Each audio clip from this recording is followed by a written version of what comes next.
Hello friends, BEd versus BTC मामला आप लोगों को पता है कि जबलपुर हाई कोर्ट में चल रहा है और अब ये अपने अंतिम दौर पर है। जिस तरह से सुनवाई हो रही है और लगातार इसकी सुनवाई करवाई जा रही है, अब इसमें ज्यादा टाइम बचा नहीं है। बता दिया गया है कि इसकी फाइनल सुनवाई कब हो रही है और इसमें अभी जो आप लोग पूछ रहे हो कि किसका पक्ष जो है वो भारी जा रहा है, किसके पक्ष में ये केस जो है झुक रहा है, ये बता दीजिए। तो चलो इस पे डिस्कस करते हैं। कल तो जो पॉइंट्स डिस्कस हुए थे इमीडिएट हमने आपको इन्फॉर्मेशन दी ही थी, लेकिन अब आगे जो है चाहे वो बीएड के एडवोकेट्स हो जाए या डीएलएड के एडवोकेट्स हो जाए, उनके पास कौन कौन से पॉइंट्स रह गए हैं वहां पर कोर्ट में जो है पेश करने के लिए, और ये मामला किस तरफ जाते हुए दिखाई दे रहा है, ये सारी चीजें जो है जानते हैं। सो फ्रेंड्स, चैनल पर पहली बार विजिट कर रहे हो तो चैनल को सब्सक्राइब कर लेना, बेल आइकन को हिट कर देना। यहां पर आप लोगों को इस मामले से जुड़ी हर अपडेट आप लोग को इमीडिएट दी जाएगी। अभी तो सबसे पहले मैं आप लोगों को बता दूं कि इसकी सुनवाई जो कल हुई है, 1 घंटा 1 आवर सुनवाई हुई है, उसमें हर वो पॉइंट उठाया गया जो कि इस केस से रिलेटेड था। और इस केस के पहले वाले केसेस में जो जो फैसला आया है, सुप्रीम कोर्ट, हाई कोर्ट, वो सारे मामले यहां पर उठाए गए हैं। अभी आप लोगों का जो बार बार क्वेश्चन आ रहा है कि ये किसके तरफ जा रहा है, ये आप लोग खुद ही डिसाइड कर लेना। जब मैं पॉइंट्स बताऊंगी तो आप लोगों को खुद समझ में आ जाएगा। यहां पर अगर आप देखोगे तो इसका नया डेट जो है दे दिया गया है और उस दिन ऐसा अनुमान लगाया जा रहा है कि फाइनल सुनवाई होगी। हो सकता है उस दिन फैसला ना आए, फैसला सुरक्षित रख लिया जाए, लेकिन सुनवाई जो है वो फाइनल आपको उस दिन देखने को मिल सकती है। डेट है 30 जनवरी। 30 जनवरी को इसका फाइनल सुनवाई हो सकता है।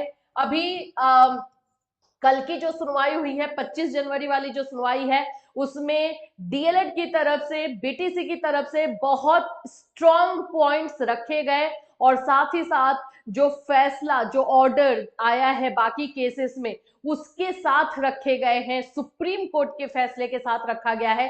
तो ये काफी और ज्यादा स्ट्रॉन्ग हो जाता है। तो उनकी तरफ से तो बहुत स्ट्रॉन्ग मामला गया है, बीएड की तरफ से क्या कमी रह गई है उस पर भी बात करेंगे, और वो इसको जो है भरपाई बीएड की तरफ से 30 जनवरी को कैसे किया जा सकता है ये भी बताएंगे। यहां पर आप लोगों को मैं बता दूं कि ये जो पूरा आप लोगों का जो चीजें चल रही है इसमें, अब ये अपने अंतिम दौर में तो बिल्कुल पहुंच चुका है। बहुत सारे इसमें आईए लगे हुए हैं। उस कल भी जो है बहुत सारे आईओ को एक्सेप्ट किया गया, कुछ को रिजेक्ट किया गया। ये चीजें जो है चल ही रही है।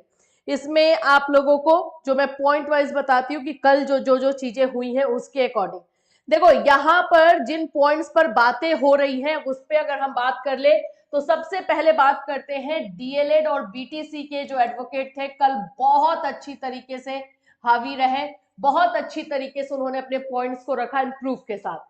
बीएड के एडवोकेट का क्या हाल था कल, तो कल वो लोग बोल सकते हो ना कि एकदम सुस्त थे। उनका बस एक ही मुद्दा था कि हमें डेट आगे बढ़ाना है। वो ये अपने पक्ष को रखने में क्लैरिटी ही नहीं था कल में बिल्कुल नहीं था। इसके पहले वाली सुनवाई जो हुई उसमें हमने आपको बताया कि आज बीएड के एडवोकेट बहुत अच्छी तरीके से अपने पॉइंट्स रख रहे थे और ऐसा लग रहा था डू और डाई वाला केस उनको दिखाई दे रहा था, और जिसकी वजह से जो है कल की सुनवाई हो पाई, उस केस को और खींचा गया और ले जाया गया। लेकिन जो 25 तारीख वाली सुनवाई यानी कल जो सुनवाई हुई उसमें बीएड एडवोकेट का कुछ ज्यादा प्रभाव देखने को नहीं मिला है। तो डीएलएड एडवोकेट की तरफ से कौन कौन से पॉइंट्स रखे गए हैं, सबसे पहले तो जाहिर सी बात है कि देवेश शर्मा का केस पूरी तरीके से उठाया गया है। जो 11 अगस्त को जो सुनवाई हुई है, इसमें किन चीजों पर बात हुई है और किस तरह से बीएड को जो है बीएड को एलिजिबिलिटी क्राइटेरिया से बाहर किया गया है 1 to 5 में, उस पर जो है बात हुई है।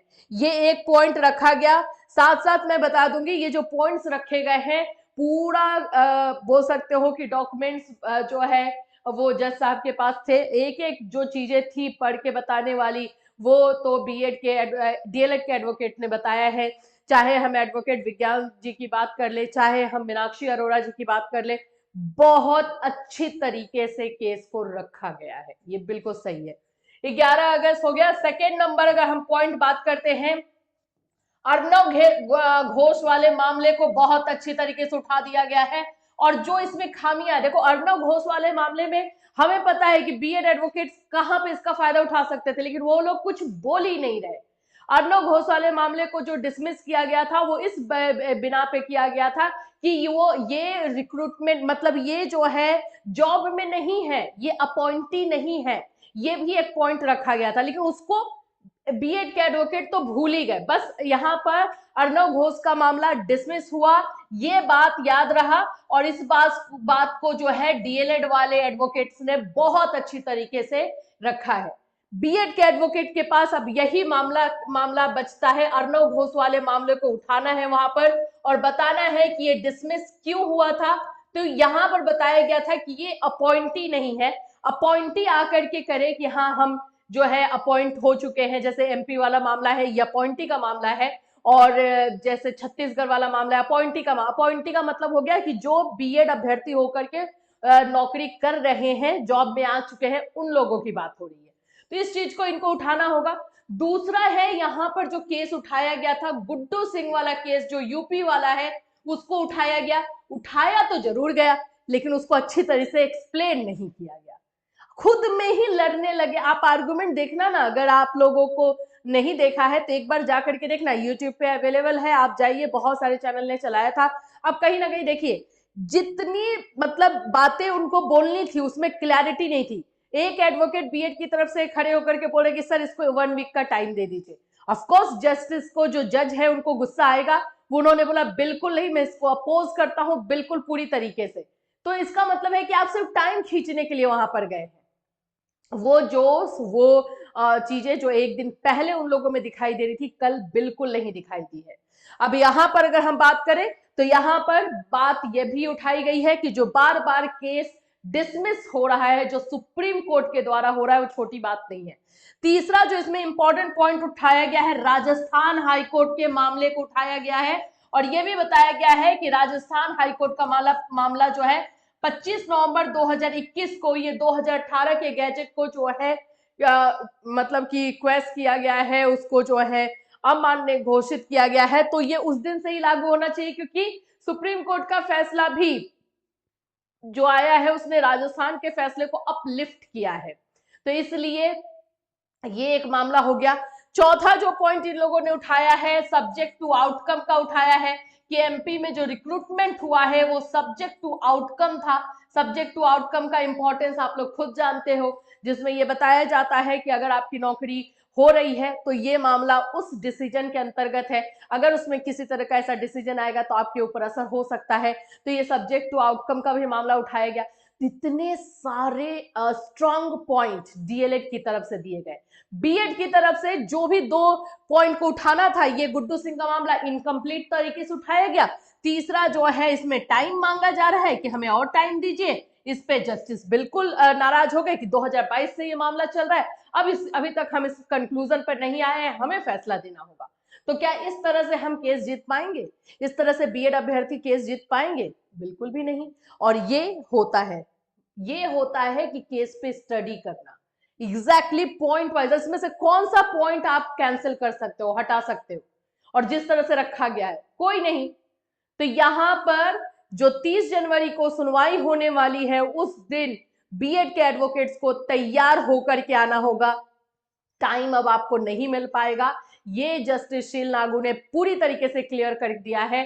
अगर आप चाहते हैं कि बीएड अपॉइंटी को मौका मिले, और अच्छा इसमें एक और बहुत बार जो है बात उठाई जा रही है, आर्टिकल 32 उठाया जा रहा है बीएड एडवोकेट्स की तरफ से, जिसको ऑलरेडी सुप्रीम कोर्ट के द्वारा जो है, जो 2 बार रिजेक्ट हुआ है हमारा केस, उसमें वो भी एक तरह से आप समझो रिजेक्ट ही हुआ है, क्योंकि अपॉइंटी नहीं गए हैं वहां पे भाई।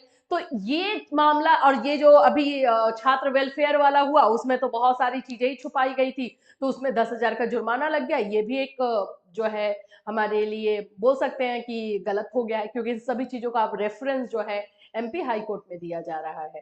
तो अभी सिंपल तरीके से बात आप लोग खुद समझ सकते हो, मैं कुछ भी नहीं बोलने वाली हूं, मैं सिर्फ आपको पॉइंट्स बता रही हूं कि भाई ये पॉइंट्स जो है कल कोर्ट में इस केस में किया गया है। अब बीएड के जो भी अभ्यर्थी हैं वो समझिए, अगर आपके एडवोकेट्स आपके कांटेक्ट में हैं, आप उनसे बात कर रहे हैं, तो बताइए। हम देखो, हमें जितना नॉलेज है, जितना हम अभी तक स्टडी करते आ रहे हैं, उसमें हमें लग रहा था कि ये पॉइंट वहां रखना चाहिए था, ये पॉइंट बोलना चाहिए था, तो हम अपनी समझ के अकॉर्डिंग बता रहे हैं, लेकिन वो एडवोकेट है, उनको इसके बारे में और ज्यादा नॉलेज होगा, कौन से आर्टिकल, कौन सी चीजों, कौन से प्रोविजन।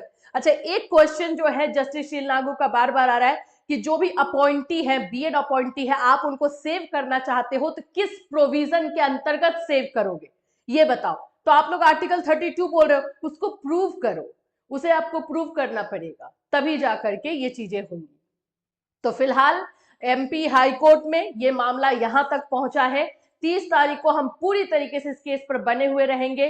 पर्सनली मैं इन जो है पूरे केस की सुनवाई को सुनती हूँ, उसमें जो भी अपडेट रहेगा, लाइव अपडेट हम आपको अपने चैनल के माध्यम से बिल्कुल देंगे। तो चैनल के साथ बिल्कुल बने रहिएगा। Till then take care everyone.